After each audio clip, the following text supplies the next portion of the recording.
I have a bass line that I think is getting lost in the loop that I have so far. So let's have a quick listen to that. I wait for you. I'm waiting for you. It's okay, but it feels like it's getting a little bit lost in the mix there. So I'm going to head over to my effects and I want to overdrive it or give it some distortion. So I'll type in drive and see what comes up. Let's go with overdrive here. And I'm going to drag it onto our track down the bottom here. So what distortion does, or overdrive, is add harmonic saturation. And what this does essentially is increase the perceived loudness of something. And it can add more tone and interesting sort of sound. So let's have a listen just with the default settings. I wait for you. I'm waiting for you.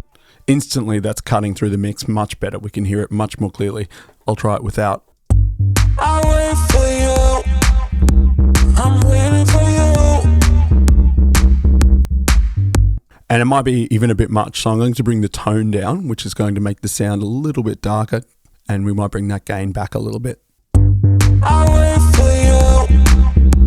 I'm waiting for